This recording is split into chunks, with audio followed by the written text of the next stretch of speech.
Udah rapi belum duduknya nih? Hai Kencukenian, jangan lupa like, comment, and subscribe Serasan Radio 100,8 FM.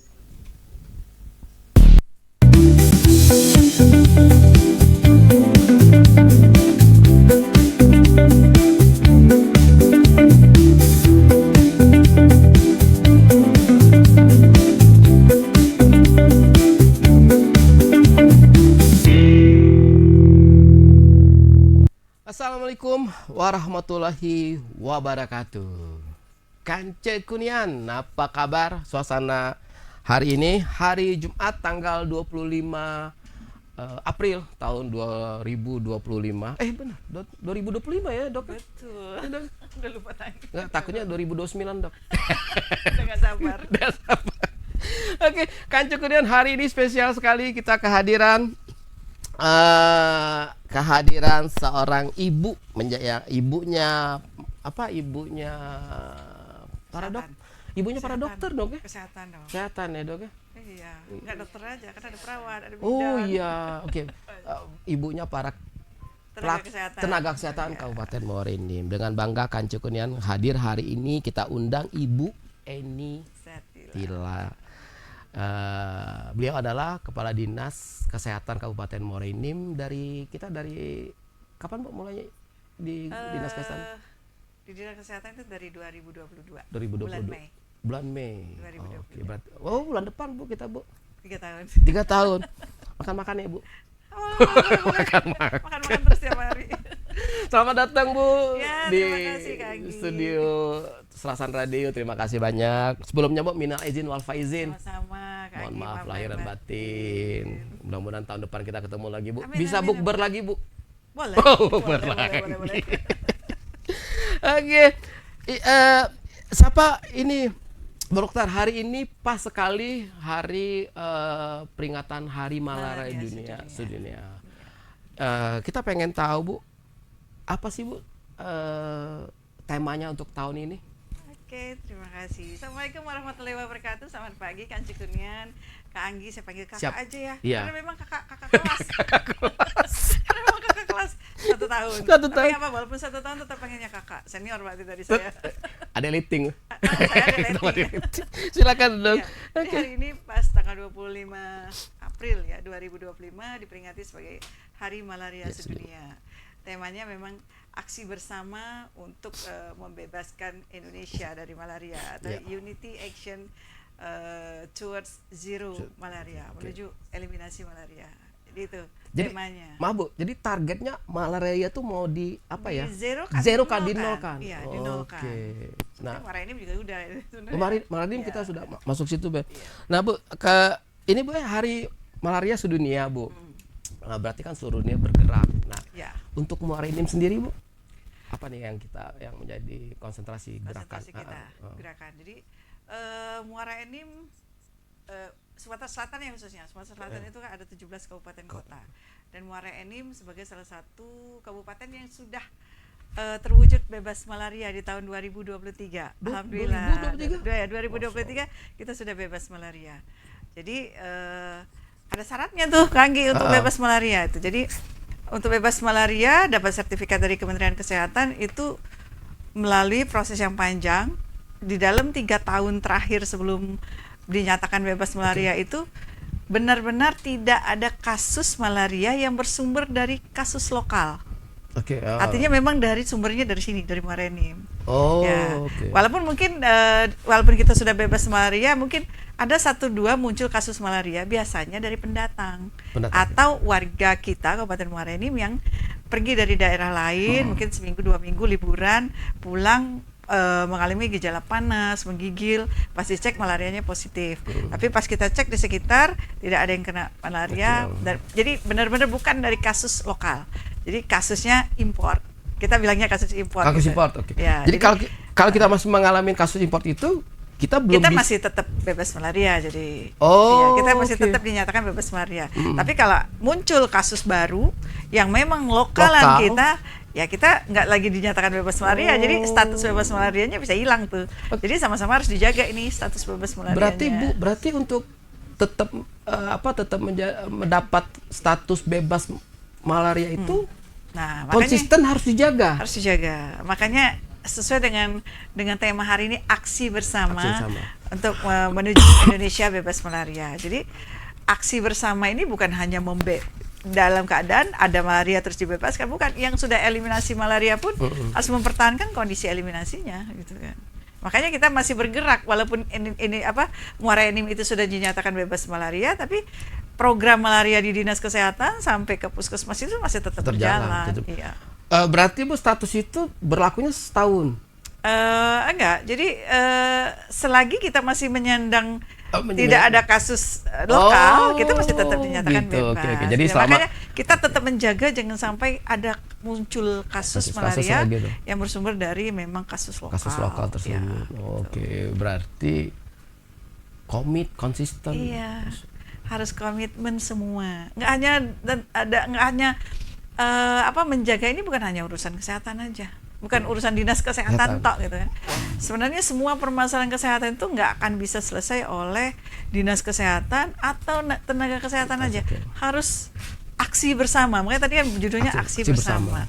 Semua pihak harus terlibat. Mulai dari sektor masyarakat ya, terutama masyarakat. Semua harus bahu membahu bagaimana malaria ini tidak muncul lagi. Juga mungkin dari pihak swasta membantu bagaimana lingkungan menjadi lebih baik. Itu juga membantu mencegah terjadinya kasus malaria lagi. Tapi yang jadi leadernya adalah? Ya, kita memang leadernya untuk ini yang penggeraknya memang dari kesehatan, ya itu biasa. Pusing nggak pengurusnya, Bu? Apa? Pusing. Kalau kesehatan ini memang urusannya banyak. Mulai dari ini loh, mulai dari janin, hamil lahir, ibunya hamil, udah lahir, udah jadi bayi, udah prasekolah, kemudian remaja, dewasa, hamil, nikah lagi, sampai lansia, sampai ODGJ pun kita urus ya. Masalah. Bu, seberapa penting sih Bu hari malaria sedunia ini? Ya kita penting ya, ini untuk mengingatkan kita bahwa memang penyakit-penyakit menular ini masih ada. Artinya masih ada, masih harus kita jaga, jangan sampai dia muncul kembali. Walaupun kita meningkatkan kesadaran masyarakat ya khususnya, terus kesadaran masyarakat supaya penyakit-penyakit yang berpotensi untuk bangkit kembali atau menular ini ada lagi gitu loh. Nah, jadi ini yang harus kita jaga sebenarnya. Makanya upaya promosi, kalau dinas kesehatan itu kan core-nya itu upaya promosi kesehatan. Promosi kesehatan juga upaya pencegahan. Karena itu lebih baik daripada kita ngobatin. Mengedukasi masyarakat. Mengedukasi. Ini salah satunya kesini nih. Iya, benar. Diajak Mas Anggi ini mengedukasi masyarakat nih, Kanci Kunian. Oke, semuanya Kanci Kunian, kita saat ini sedang live di Facebook, kemudian kita live juga di 100,8 FM. Yang lagi dengerin di rumah atau di kantor atau juga dalam kendaraannya, boleh bertanya kalau ada yang mau ditanyakan, Bu ya. Boleh. Nah, nanti kemudian juga kita live juga di Instagramnya kita di Serasan Radio. Kanci Kunian, Ibu 2022 kembali menjadi Kepala Dinas Kesehatan. Nah, sebelumnya Bu? Sebelumnya? Kalau boleh tahu awal karirnya, Bu? Jadi mengulik ke belakang ya? Ngulik dikit, Bu. Saya dulu jadi dokter tamat tahun 96 ya, tahun 96. Kemudian saya PTT di Lampung, kemudian saya CPNS di sini. Justru CPNS-nya di sini Muara Enim tahun 2000. Oh, 2000 CPNS-nya di Muara Enim. Saya CPNS, saya bertugas di Rumah Sakit Muara Enim dulu, bukan Rumah Sakit Rabai, jadi Rumah Sakit Muara Enim. Ya, jadi sana. Kemudian 13 tahun saya di Muara Enim. Habis itu saya pindah ke kabupaten tetangga, Pali. Oh, ke Pali. Ke Pali. Berarti waktu Pali mulai pemekaran. Baru pemekaran ke kabupaten. Saya di sana juga sempat jadi direktur rumah sakit di Pali, kepala dinas kesehatan sampai tahun 2017. Oh, ya. 2017? Ya, 2017 sampai tahun 2022 saya pindah ke UPT-nya Kementerian Kesehatan di Rumah Sakit Rifai Abdullah. Terus di Palembang, maaf. Di Palembang, di Palembang. Terus itu 2022 bulan Mei diajak lagi ke Muara Enim memimpin dinas kesehatan. Berarti Ibu dokter ini udah terkena air enim. Udah terminum air enim ya. Jadi balik lagi. Ibu tahun 2000 berapa, Bu? 2000 apanya? CPNS-nya di sini 2000. Tahun 2000. Nah, 2000 Bu ya. Nah, saya aja 2022. Saya aja Bu yang 90 aja balik lagi ke sini. Begitu dahsyat ya. Dahsyat RNM. lagi. Oke Bu Dokter, sekarang Bu kita pengen juga tahu Kanco Kurnian gimana sih Bu situasi malaria di Indonesia ini Bu ya, keseluruhan yang Ibu maksudnya yang mungkin ada info dari kementerian dari gitu yang nyampe. Kasus malaria itu memang di daerah tropis ya. Memang banyaknya di daerah tropis. Banyak di Indonesia itu kasus malaria ini masih ada di beberapa provinsi seperti Lampung, Papua gitu kan, yang daerah-daerah Kalimantan gitu kan. Tapi Sumatera Selatan alhamdulillah ini 17 kabupaten kota sudah mendapatkan status eliminasi malaria. Muara Enim ini terakhir loh. Oh, maksudnya terakhir yang dapat sertifikat bebas malaria. Kita sebelum Lahat. Maaf Bu, berarti seluruh kabupaten sudah baru kita. Iya, baru kita. Di zaman Ibu. Iyalah. Berjuang bersama teman-teman, berjuang sama teman-teman dinas kesehatan dan seluruh masyarakat yang ikut mendukung. Dan juga para dokter ibu kesehatan petugas di 22 kecamatan. 22 kecamatan dan yang penting adalah dukungan dari pemerintah daerah itu sangat penting. Jadi kalau pemerintah daerah kita itu sangat komit untuk menyelesaikan permasalahan kesehatan yang ada saat ini. Jadi tinggal kita sekarang menuju provinsi Sumatera Selatan bebas malaria. Jadi karena 17 kabupaten kota sudah, sekarang untuk kita mendukung nih provinsi Sumatera Selatan untuk dinyatakan sebagai provinsi yang bebas malaria juga. Ini sedang proses nih tahun 2025. Oke, berarti seluruh kabupaten kota sudah sekarang secara provinsi. Seluruh sekarang bahu-membahu. Karena untuk wilayah Sumatera Selatan ini baru yang pertama nih untuk jadi provinsi yang bebas malaria di wilayah Sumatera ya. Wilayah Sumatera ya. Oke, siap, makasih banyak. Dan kita siap mendukung nih Kabupaten Muara Enim. Iya, membara Bu kita. Membara nih. Bupati wakil bupati kita baru kan membara. Oh iya, bupati Muara Enim membara. Pokoknya nyamuk lari deh. Sebelum kita membarakan. Takut. Oke, Bu, kita pengen tahu juga Bu, tantangan dan peluangnya gimana Bu? Dalam rangka hari malaria sedunia ini. Iya. Kalau tantangan itu di masyarakat juga, mungkin dari kitanya juga gitu kan, dari tenaga kesehatan, kemudian dari tenaga kesehatan itu juga harus mengajak ya. Jadi untuk tenaga kesehatan tantangannya adalah effort kita ya untuk melakukan promosi kesehatan, upaya untuk mencegah malaria ini kan. Upaya pencegahan itu sebenarnya ada tiga ya dalam misalkan permasalahan kesehatan itu ada 3 sisi yang harus kita intervensi. Yang pertama host namanya. Jadi host itu diri kita sendiri, artinya hostnya kan. Kemudian agent itu penyakitnya. Kemudian yang ketiga lingkungan. Jadi hostnya itu adalah bagaimana kami tenaga kesehatan juga dibantu mungkin stakeholder terkait merubah perilaku kita untuk menjadi perilaku hidup sehat ya, mulai dari mungkin menjaga daya tahan tubuh kita bagaimana supaya nggak mudah terserang penyakit ya, harus sehat yang gimana, makan minum yang sehat ya. Makan minum yang sehat itu sebenarnya makan minum yang sehat itu nggak mahal. Nggak harus mahal. Nggak mahal. Malah nggak harus mahal, nggak mahal. Makanannya minim olah yang segar gitu kan, itu lebih baik daripada kita makan produk olahan atau fast food yang mungkin itu yang nggak sehat ya. Kita minum air putih itu lebih murah loh. Air bening ya, bukan air putih ya. Air tawar itu lebih murah daripada kita minum air yang mengandung gula murni. Itu lebih murah sebenarnya. Jadi itu yang gitu. Kemudian olahraga. Kayak hari ini nih olahraga bersama. Saya tadi telat kesini karena olahraga. Karena ikut senam di lapangan Pancasila. Jadi olahraga itu juga untuk membuat daya tahan host tadi menjadi lebih baik. Nah kemudian dari sisi agent ya. Kalau dari sisi agent kita bicara tentang malaria. Malaria sama DBD beda loh. Malaria sama demam berdarah tuh beda. Kadang-kadang kita miss tuh, tanya. Kalau saya bilang bebas malaria, kan masih ada dok kemarin pasiennya masih ada. Oh apa? Itu demam berdarah? Oh beda. Tadi coba dok, kayaknya serius. Beda itu. Maksudnya juga bingung dok. Ya. Jadi kalau malaria itu penyebabnya adalah parasit Plasmodium malaria. Malaria itu penyebabnya parasit. Parasit Plasmodium malaria. Kalau demam berdarah itu virus dengue ya. Nah, jadi tapi pembawanya sama-sama nyamuk. Yang membawa parasit tadi nyamuk, yang membawa virus tadi juga nyamuk. Tapi nyamuknya berbeda. Nah, kita bicara tentang nyamuk nih. Ternyata nyamuk ada jenis-jenisnya. Berarti kita harus ngulang dinas peternakan, Bu. Oke. Oh, jadi itu sampai nyamuk pun diurusin gitu. Oh iya. Oh, itu Bu, sorry. Jadi perbedaannya satu virus, satu parasit. Tapi sama-sama dibawa nyamuk. Dibawa nyamuk. Nyamuknya beda. Jadi kalau malaria itu namanya nyamuk Anopheles. Kalau demam berdarah nyamuk Aedes. Bentuknya beda. Kalau nyamuk demam berdarah itu dia ramping, kecil, ada garis-garis putih di badannya. Tapi kalau nyamuk malaria itu dia lebih gendut, lebih hitam gitu kan. Terus nyamuknya aktifnya beda juga lagi. Nah, sampai apa sebegitu detailnya gitu ya. Iya, karena itu nanti terkait dengan bagaimana kita mencegah atau mengintervensi mengurangi kontak host ini dengan nyamuk.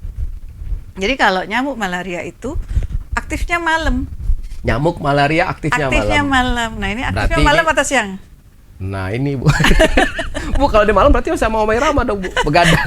Begadang itu. Yang suka begadang itu nyamuk malaria. Yang suka begadang nyamuk malaria. Kalau nyamuk demam berdarah itu dia aktif siang sampai sore hari. Makanya kalau kita nyemprot untuk DBD, kita nyemprotnya siang. Oh, siang itu. Siang hari jam-jam 10-an atau sore jam-jam 3-an kita nyemprotnya. Tapi kalau untuk malaria malam, dia aktifnya malam. Makanya terus tempatnya juga beda. Bagaimana nanti kita mencegahnya? Kalau nyamuk Aedes penyebab DBD itu senangnya di air, di tempat yang bersih. Ya, tempat yang bersih, yang jernih. Misalnya di tempat penampungan air, di bak mandi, itu nyamuk demam berdarah. Makanya kita harus dikasih ikan, dikasih abate gitu kan, di bak mandi tempat penampungan air kita, atau di vas-vas bunga yang kita kasih air, atau juga mungkin di pohon yang daunnya mungkin cembung menampung air hujan gitu. Tapi kalau nyamuk malaria itu di tempat di got yang airnya kotor. Di got, di sini-siring, di rawa, di sawah gitu. Itu nyamuk malaria senengnya di situ. Kita ini selama ini selalu konsentrasi ke got tadi kali. Iya. Padahal dua-duanya justru yang bersih juga. Iya, yang bersih nyamuk DBD itu biasanya. DBD, sama satu lagi kalau di sini paling banyak jentik itu di tempat ban bekas. Itu paling seneng nyamuk DBD. Ban mobil. Ban bekas yang kadang suka ditaruh untuk pot bunga atau ditaruh di depan rumah. Itu sering kalau kita pada saat ada kasus DBD itu seringnya dari situ. Tapi kalau malaria biasanya di tempat-tempat yang agak kumuh gitu kan, agak kumuh, biasanya di situ banyak got atau ada siring, ada rawa, ada sawah gitu. Biasanya di situ. Paling banyak gitu. Banyak. Jadi kalau keluar rumah, kalau malam, kalau supaya nggak kena malaria, kalau malam kayak orang tua kita dulu loh. Saya masih merasakan tidur pakai kelambu. Zaman sekarang kelambu ini Bu ya. Berarti saya udah angkatan. Pakai kelambu bener Bu, kelambu. Iya. Benar, Nah, jadi, sekarang kenapa ya Bu ya kebiasaan itu tidak lagi diteruskan sama ibu-ibu muda, bapak-bapak muda? Iya. Sekarang udah agak beda ya. Kalau dulu, tapi kelambu ini kita masih ada program kelambunisasi. Kelambunisasi? Masih ada. Jadi yang dilakukan oleh dinas kesehatan luar ini. Iya. Jadi ada pemberian kelambu kepada terutama untuk di daerah-daerah yang memang kita rawan untuk terjadinya kasus malaria, terutama untuk ibu hamil ya, supaya tidak terjadi infeksi malaria. Seperti kemarin di Kecamatan Lawang Kidul, itu kita dapat bantuan kelambu tuh dari salah satu CSR perusahaan membantu kelambu untuk warga di wilayah Desa Darmo. Karena itu termasuk wilayah yang kita khawatir takut muncul kan, karena di situ banyak pekerja tambang, banyak orang datang dari luar. Nah, itu ada unik tuh, Mas, kita Sangge di sana di Desa Darmo. Di sana ada pos malaria desa. Pos malaria desa. Itu salah satu inovasi tuh dari Pak Kades Darmo. Pak Kades.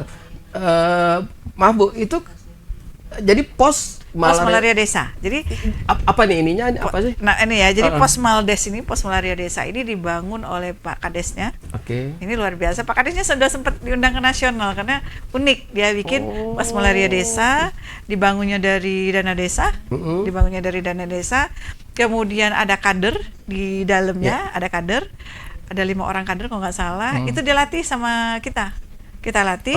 Jadi mereka bisa melakukan pemeriksaan darah tepi, ngambil darah tepi, kemudian untuk kalau ada mereka sudah bisa ini. Bisa. Tindakan pertamanya. Jadi sampai kemudian dikirim ke puskesmas untuk pemeriksaan labor segala macam. Mereka bisa melakukan penyuluhan. Kita sudah diundang waktu itu ke mana ya, Posmaldes kita ke Makassar kalau nggak salah. Makassar waktu hari kesehatan. Iya, benar. Jadi ke Makassar. Jadi ikut waktu itu ke sana. Itu salah satu inovasi yang unik. Nah, jadi inilah peran serta inilah yang sebenarnya kita harapkan. Nah, ini kan artinya semua pihak ada berperan. Dari desa, Kadesnya sudah sadar betul bahwa saya harus melindungi warga saya nih dari malaria. Terus dari perusahaan, dari CSR, apa yang dibutuhkan oleh masyarakat? Oh, ternyata butuh kelambu, gitu kan. Ternyata waktu itu juga ada dari Basnas kemudian juga memberikan bantuan-bantuan seperti perbaikan siring. Juga dari perusahaan ada juga mau perbaiki siring. Misalnya banyak got-got yang mampet, mereka bikinkan siring. Jadi aliran air itu lancar. Itu salah satu. Jadi bersama, aksi bersama. Jadi nggak hanya mengandalkan, oh ini tugas orang kesehatan ya. Enggak. Jadi desa ikut terlibat, para kader terlibat, perusahaan terlibat, gitu kan. Jadi semuanya peduli. Gotong royong. Itu yang kita harapkan. Kolaborasi. Kolaborasi, benar sekali. Selamat pagi untuk Bapak Kades Desa Darmo. Pak Kades, terima kasih Pak Kades. Desa Darmo luar biasa. Nanti kita undang Bu cerita tentang kelambu dia, Bu. Cerita tentang kelambu. Kemarin dari perusahaan, dari SBS. PT SBS juga terima kasih banyak atas supportnya untuk CSR-nya. Oke, keren. Oke, semuanya kan Cukunian, baru dikit nih ngomongnya. Baru dikit nih, belum banyak nih ngebahas tentang malaria. Malaria ya. Jadi yang pasti kan Cukunian, malaria dan DBD beda.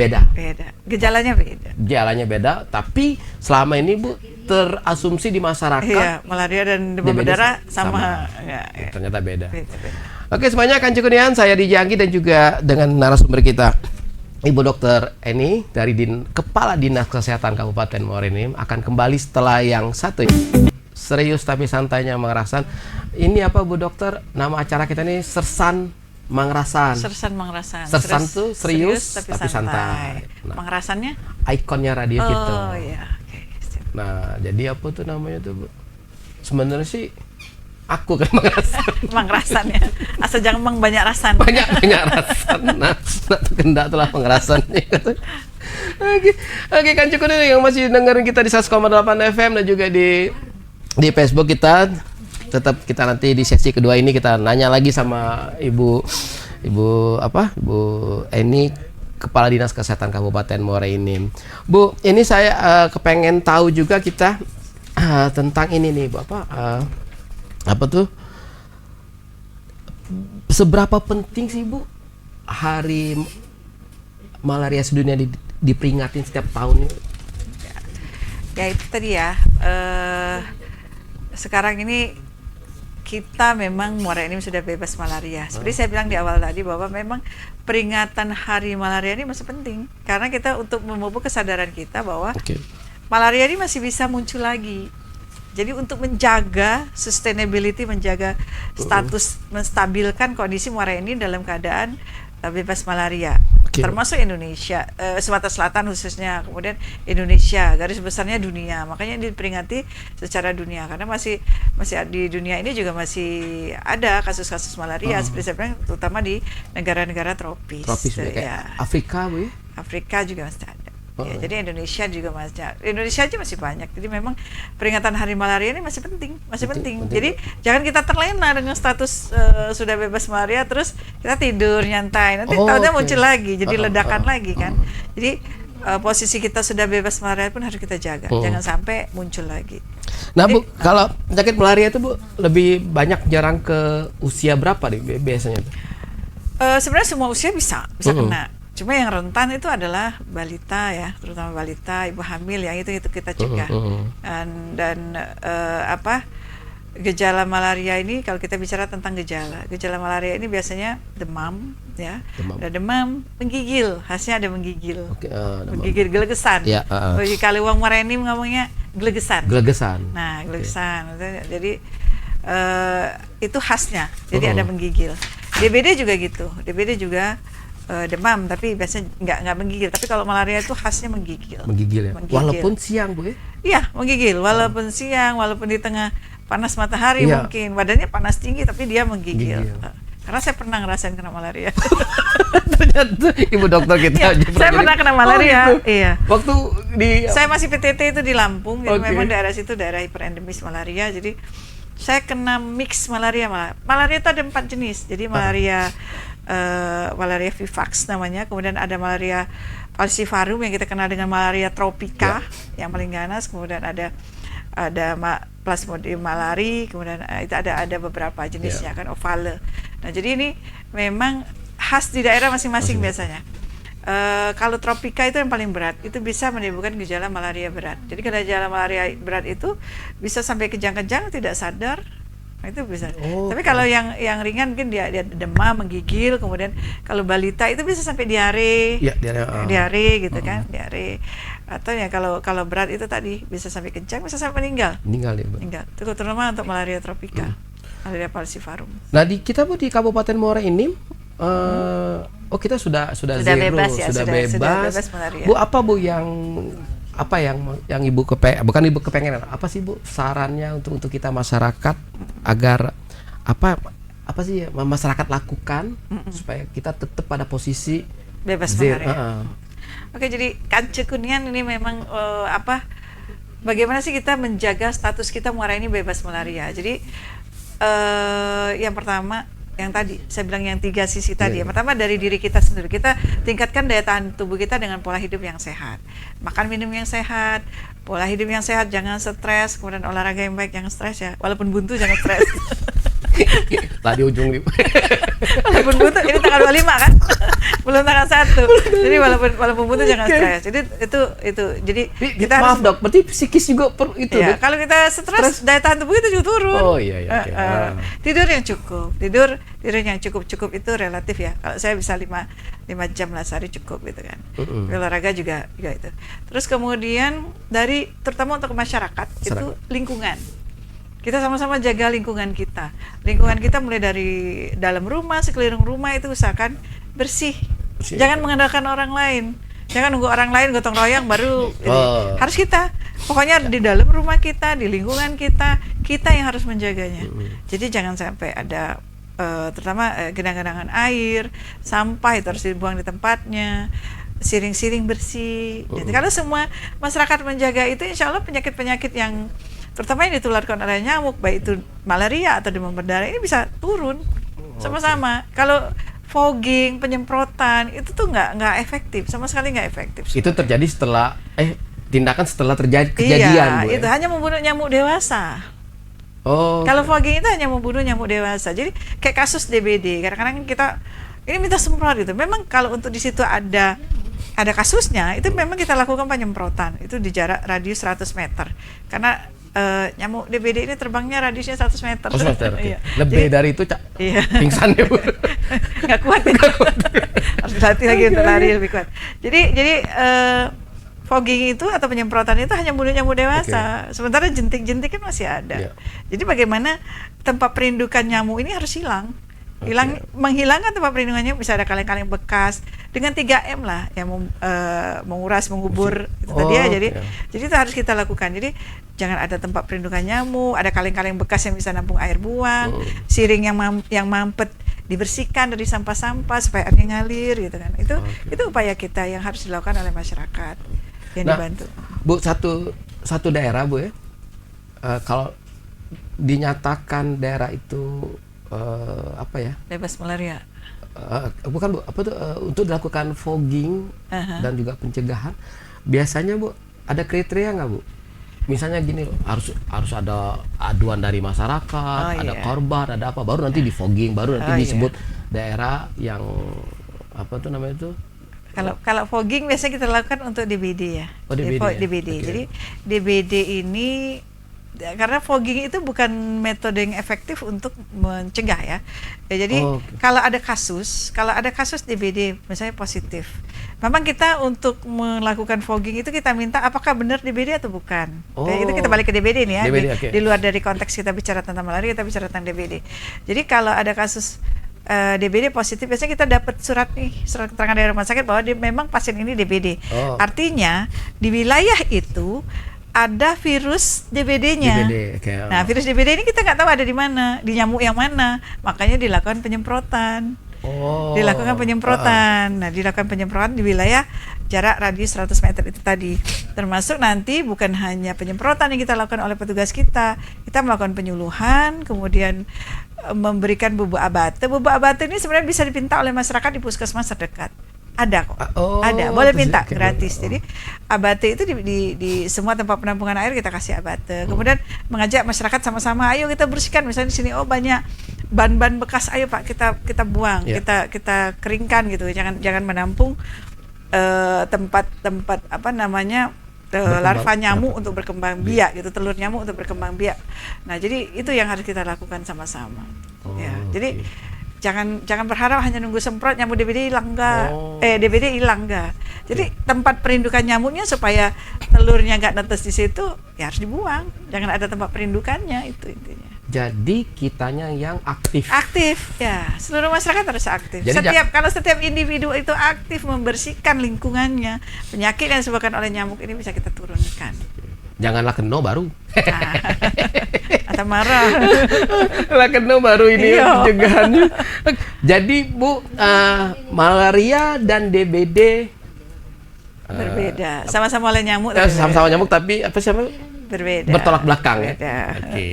Jadi Kancu Kunian, apa tuh kalau sudah ada gejala-gejala malaria yang tadi sempat Ibu dokter tadi sampaikan, buruan hubungi puskesmas terdekat. Insya Allah penanganan pertama. Jadi kalau memang untuk malaria ini ya, jadi kalau misalnya habis bepergian dari mana gitu kan, dari liburan gitu kan, pulang tiba-tiba demam, menggigil, cepat periksa ke fasilitas kesehatan, puskesmas terdekat, silakan. Biar nggak terjadi, biar kita nggak nularin sekitar, gitu, biar nggak kasus malaria kita nggak bertambah. Nah, untuk penularannya Bu, kasus malaria ini berapa lama cepet ininya ya? Kalau misalkan satu rumah tangga lah, satu rumah.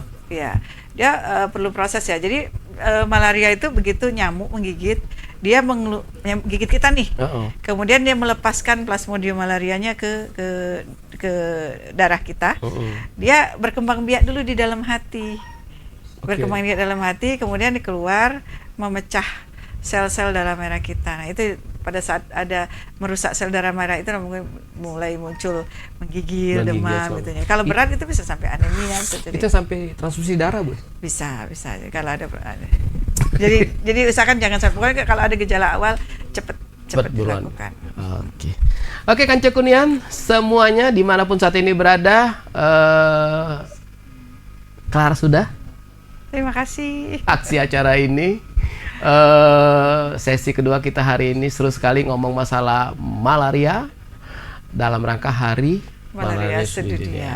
Hadir di hadapan kita semuanya Kancu Kunian, Ibu Dr. Eni Zatila. Beliau adalah Kepala Dinas Kabupaten Muara Enim. Bu, closing statement. Wah, ini penting. Closing statement. Kita kepengen tahu Bu, apa nih Bu? Bu, kita kan Kabupaten Muara Enim 22 kecamatan, hampir 256 desa, dari mana? Dari ujung ke ujung gitu. Apa nih Bu harapan Ibu untuk masyarakat kita semuanya, terutama dalam rangka Hari Malaria Sedunia ini, Bu? Silakan, Bu. Jadi kita aksi bersama untuk mendukung Muara Enim bebas malaria ya, menjaga Muara Enim tetap bebas malaria. Bupati dan wakil bupati kita sudah ada slogan membara. Ya, jadi membara, Muara Enim bangkit, rakyat sejahtera, maju berkelanjutan.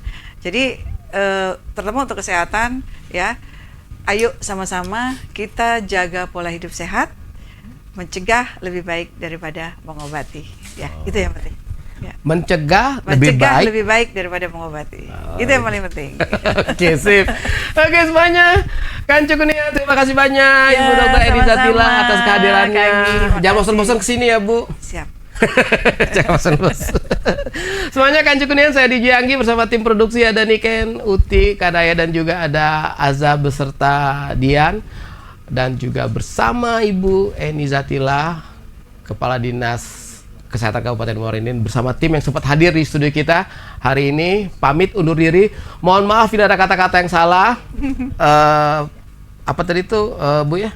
Ketawanya kelewatan. Wih, kelewatan. Saking. Itu ketawa salah satu upaya untuk sehat loh. Oh itu Bu ya? Iya. Bu. Karena saat kita ketawa kita mengeluarkan endorfin, hormon bahagia. Oh. Hormon bahagia. Oke. Kalau merenung berarti lagi? Kalau Jangan, diam. jangan sedih, jangan galau. Jangan Pokoknya no sedih. sedih, no galau. No, sedih, no. Bu, boleh tahu Bu tip Ibu menjaga kesehatan? Saya, Hah? saya ini pemakan daun. Oh, Saya suka makan daun ya, bukan makan sayur. Saya suka makan sayur, suka Oke. makan buah. Saya sudah sedikit, tidak mengkonsumsi nasi? saya masih makan nasi sekali sehari. Usia saya udah 54 tahun, saya udah oma-oma. Ibu serius itu? Iya, Oh ya? betul. Masya Allah. Saya olahraga seminggu 3 kali. Olahraga saya jalan, jogging, Heeh. sama berenang. Oh, berenang. Berenang seminggu sekali. Seminggu sekali juga. Bu, maaf tadi yang minum apa tadi makan sayur-sayuran tuh udah berapa tahun dijalanin? Saya dari 2014. Masya Allah. Balik nian Bu Kalau kami banyaklah nasi Bu daripada sayur. Tidak ketemu nasi dan semua ini dan rasanya. Kalau orang ngecas lihat makanan es krim gitu ya. Kalau saya ngecas kalau lihat orang mukbang makan sayur. Makan sayur. Oke. Baik, jadi manjang Bu. Nah, Jadi kan manjang. kemudian ini kan tip menjaga kesehatan tadi Bu. Dari Atau next episode ya. Sekarang. ini dikit buat biar penasaran kayak kita muncul lagi. Iya, boleh. Bu, tipsnya Bu, terakhir Bu, tipsnya. Oke. Mana caranya Bu? Makan nasi dikit, sayur banyak. Mana Len? Sebenarnya kita merubah pola itu, mindset kita yang diubah. Oke. Kita maunya apa? Pengennya apa? Sehat kan? Heeh. Sehat itu sebuah investasi. Kalau saya berpikirnya gini, saya nggak mau nanti saya tua, saya jadi beban anak-anak saya. Iya. Saya mau tetap ngomong cucu, ngendong cucu, jalan-jalan, jogging sama cucu, berenang sama cucu. Jadi apa yang harus saya investasikan? Sehat. Oh. Jadi sehat itu adalah investasi yang paling mahal. Apa yang buat kita sehat? Harus banyak antioksidan yang masuk ke tubuh kita. Karena banyak enzim yang masuk ke tubuh kita. Enzim dan antioksidan yang banyak itu dari mana sumbernya? Sayur, buah. Tapi jangan lupa protein. Oh, protein. Okay. Protein tetap. Jadi ikan, ayam, daging Ya, boleh, iya. gitu kan. Saya lebih banyak makan ikan. Ya, saya lebih banyak makan ikan. Bukan dikasih, kalau itu ya, aku percaya, aku yakin itu. Kurangi makan sebelah ya. Nanti saya dimarah sama pedagangnya. Oke, terima kasih banyak Oke, Ibu Dr. terima kasih, Eni. Kak Anggi. Masya Allah hari Terima ini kasih. wawasan kita semua terbuka. Kan Cukunian, kelar sudah dari Jalan Era Kartini nomor 97 Muara Enim. Kami mengucapkan terima kasih banyak dan kita akan ketemu lagi dengan semakin banyak yang akan kita bahas. Boleh. Insya Allah. Oke semuanya, saya mengucapkan wassalamualaikum warahmatullahi wabarakatuh. Waalaikumsalam Dadah, Kan warahmatullahi Cukun. wabarakatuh. Salam sehat. Sehat tuh gini Bu. Salam.